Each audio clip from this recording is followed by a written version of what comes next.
pembelajaran otomatisasi dan tata kelola sarana dan prasarana kali ini, kita akan berkenalan dengan bab 1 mengenai menganalisis perencanaan kebutuhan sarana dan prasarana. Subbab yang akan kita bahas adalah poin C dan poin D. Di poin C kali ini berisi mengenai pengusulan sarana dan prasarana. Nah, guna memproyeksikan kebutuhan sarana dan prasarana yang akan datang, tentu dibutuhkan data-data yang relevan tentang kebutuhan berbagai macam ruangan, baik itu secara teori maupun secara praktik. Hal-hal tersebut harus dapat diidentifikasikan. Nah, menurut Ali Imron dalam bukunya Perspektif Manajemen Perkantoran Berbasis Sekolah, ada sejumlah langkah penetapan pengusulan sarana dan prasarana. Di antaranya, yang pertama, menampung semua usulan kebutuhan sarana dan prasarana yang diajukan oleh setiap unit kerja dan menginventarisasi kekurangan sarana dan prasarana. Yang kedua, menyusun rencana kebutuhan sarana dan prasarana untuk periode tertentu, misalnya 1 tahun atau 2 tahun. Yang ketiga, ada memadukan rencana kebutuhan sarana dan prasarana yang telah disusun dengan perlengkapan barang yang tersedia sebelumnya. Yang keempat, memadukan rencana kebutuhan sarana dan prasarana dengan dana atau anggaran yang tersedia.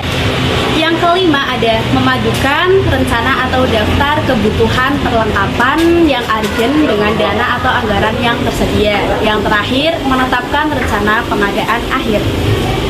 Nah, selanjutnya ada poin D, yaitu bentuk-bentuk formulir rencana kebutuhan. Ada 5 contoh bentuk-bentuk formulir rencana kebutuhan. Di antaranya, yang pertama, formulir model golongan A. Formulir ini biasanya digunakan untuk mengadakan barang yang nantinya akan tersertifikasi agar tidak terjadi kesalahan dalam pembelian. Yang kedua, ada formulir model golongan B. Formulir ini biasanya diisi dengan jenis kendaraan yang dibutuhkan oleh perusahaan.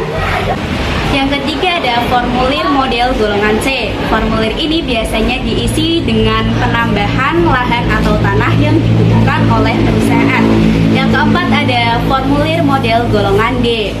Formulir ini biasanya diisi oleh pegawai untuk merencanakan kebutuhan peralatan atau sarana yang dibutuhkan oleh unitnya. Nah, yang terakhir adalah formulir model golongan E. Di formulir kali ini biasanya diisi dengan jenis barang yang diajukan. Halo semuanya, pada bab 2 yang berjudulkan pengadaan dan penyediaan sarana dan prasarana, kita akan membahas mengenai panitia pengadaan dan penyedia barang atau jasa serta etika pengadaan. Sebagai panitia pengadaan dan penyedia barang atau jasa, kita harus memiliki kriteria sebagai berikut. Yang pertama, memiliki keahlian, kemampuan manajerial dan teknis yang memadai, berpengalaman dan sesuai dengan persyaratan yang diminta oleh instansi. Yang kedua, memenuhi aturan menjalankan usaha seperti yang ditentukan perundang-undangan. Yang ketiga, mempunyai kapasitas hukum untuk menandatangani kontrak. Yang keempat, bebas dari masa pilot, pengawasan pengadilan, dan atau memiliki direksi yang tidak dalam proses hukum. Yang terakhir, memenuhi kewajiban sebagai wajib pajak pada tahun sebelumnya, dibuktikan pada pelampiran SPT dan SSP pada tahun terakhir. Selanjutnya adalah etika pengadaan. Pengadaan sarana dan prasarana adalah kegiatan yang rawan penyelewangan. Oleh sebab itu, pihak yang terkait wajib berpedoman pada etika yang sudah ditentukan oleh Presiden. Yang pertama, menjalankan tugas secara tertib dan disertai dengan rasa tanggung jawab. Yang kedua, bekerja secara profesional, mandiri, dan dapat menjaga kerahasiaan. Yang ketiga, tidak saling memengaruhi. Yang keempat, menerima dan menjalankan kewajiban yang sudah ditentukan. Yang kelima, menghindari dan mencegah terjadinya pertentangan, penyalahgunaan wewenang, pemborosan, serta kebocoran keuangan negara. Yang terakhir, tidak memberikan, menjanjikan, ataupun menawarkan untuk memberi atau menerima komisi atau apapun itu untuk siapapun yang diduga sebagai pihak terkait pengadaan sarana dan prasarana. Sekian yang dapat saya sampaikan. Hai, pada bab 3 penerapan, penerimaan, penyimpanan, dan penyaluran sarpras, saya di sini akan menjelaskan subbab penyaluran sarana dan prasarana. Yang pertama ada pengertian dari penyaluran atau distributing. Distribusi merupakan penyaluran barang dari sebuah instansi ke unit satuan kerja untuk meminta barang yang diperlukan untuk mendukung kegiatan suatu di kantor. Yang kedua, ada fungsi dan tujuan dari penyaluran sarana dan prasarana. Yang pertama yaitu menjembatani konsumen dan produsen. Yang kedua, saluran ikut dalam penetapan harga. Yang ketiga, saluran ikut aktif dalam promosi dan lain sebagainya. Berikut asas-asas yang wajib diterapkan dalam penyaluran. Yang pertama, ketetapan jenis dan spesifikasi logistik. Artinya, penyaluran ini harus sesuai dengan barang yang diterima oleh pihak pemesan. Yang kedua, ketetapan nilai logistik ini yang perlu diperhatikan adalah barang yang dikirim tidak boleh kurang dan tidak boleh lebih, seperti yang ditetapkan oleh semula. Yang ketiga, ketetapan jumlah logistik. Aslinya penyaluran logistik sangat perlu diperhatikan ketika jumlah barang yang dikirimkan. D. Ketetapan waktu. E. Ketetapan tempat penyimpanan. Dan yang terakhir, F. Ketetapan kondisi logistik. Artinya bahwa barang yang disampaikan harus siap pakai. Sekian yang dapat saya sampaikan. Memasuki bab 4 yaitu menerapkan inventarisasi sarana dan prasarana. Nah, pada bab ini kita akan membahas mengenai langkah-langkah menginventarisasi sarana dan prasarana. Yang pertama, menyiapkan lembar hasil opname barang inventaris atau lembar yang memuat identitas barang saat dilakukan penghitungan periodik dengan tujuan untuk melaksanakan update keadaan barang yang sesungguhnya. Yang kedua, menyiapkan buku induk barang inventaris. Buku yang digunakan untuk mencatat berbagai macam barang inventaris, baik barang bergerak maupun tidak bergerak yang dimiliki oleh suatu perusahaan atau organisasi. Yang ketiga, menyiapkan buku golongan barang inventaris. Buku ini ialah buku pembantu yang digunakan untuk mencatat barang inventaris menurut golongannya masing-masing berdasarkan dengan kode klasifikasi dan kode pokok barang tersebut. Yang keempat, menyiapkan kode klasifikasi barang inventaris. Kode yang digunakan dalam menginventarisasi barang akan melambangkan nama atau uraian jenis atau kelompok barang dalam bentuk deretan angka yang tersusun menurut pola tertentu agar dapat diingat dan dikenali serta memberi petunjuk mengenai formulir mana yang harus digunakan untuk mencatat jenis barang tersebut. Yang kelima, menyiapkan kode akuntan pengguna barang. Kode akuntan pengguna barang menunjukkan lokasi keberadaan barang milik atau kekayaan negara. Yang keenam, menyiapkan daftar kode wilayah. Kode wilayah barang ini menunjukkan lokasi wilayah keberadaan sarana dan prasarana. Halo semuanya, selanjutnya bab 5 sub A, pengertian pemanfaatan sarana dan prasarana. Menurut Hafiz, pemanfaatan sarana dan prasarana adalah pendayagunaan berbagai peralatan dan perlengkapan yang secara langsung digunakan dan menunjang proses keberlangsungan kegiatan perkantoran. Dapat disimpulkan bahwa tujuan dari pemanfaatan sarana dan prasarana adalah untuk menunjang kegiatan sebuah instansi yang efektif dan efisien sehingga dapat memperoleh hasil yang optimal. Sekian, terima kasih. Memasuki bab 6 yaitu pemeliharaan sarana dan prasarana. Nah, di sini kami akan menjelaskan dua subbab sekaligus. Yang pertama, tujuan dan manfaat pemeliharaan sarana dan prasarana serta kegiatan inspeksi sarana dan prasarana. Kegiatan pemeliharaan dilakukan untuk menjamin sarana dan prasarana agar tetap dalam kondisi baik dan siap digunakan untuk menyelesaikan tugas dan pekerjaan. Nah, tujuan pemeliharaan sarana dan prasarana yaitu yang pertama, barang-barang atau sarana terpelihara dengan baik sehingga kurang terjadinya kerusakan. Yang kedua, mengoptimalkan usia alat atau mesin karena terpelihara dengan baik. Yang ketiga, menjamin kesiapan operasional peralatan untuk mendukung kelancaran pekerjaan sehingga diperoleh hasil yang optimal. Yang keempat, menjamin ketersediaan peralatan yang diperlukan melalui pengecekan secara rutin dan teratur. Yang kelima, menghindari kehilangan alat atau mesin karena telah terkontrol secara rutin. Yang keenam, menghindari penyimpanan yang tidak teratur. Dan yang ketujuh, menjamin keselamatan pemakai alat atau mesin karena adanya pemeriksaan kondisi alat secara berkala. Selanjutnya, memasuki manfaat pemeliharaan sarana dan prasarana. Yang pertama, mengurangi terjadinya sarana dan prasarana yang mengalami breakdown atau berhenti beroperasi. Yang kedua, meningkatkan ekspektasi usia peralatan dan komponen sehingga mengurangi penggantian dini. Yang ketiga, mengurangi biaya perawatan dan pemeliharaan akibat kerusakan total. Yang keempat, meningkatkan keselamatan para pekerja serta menghindari kecelakaan kerja. Jadi, kegiatan pemeliharaan perlu dilakukan dalam waktu yang berkesinambungan agar sarana dan prasarana dapat dipakai dan aktivitas dapat berjalan dengan lancar. Lanjut ke subbab berikutnya, yaitu kegiatan inspeksi sarana dan prasarana.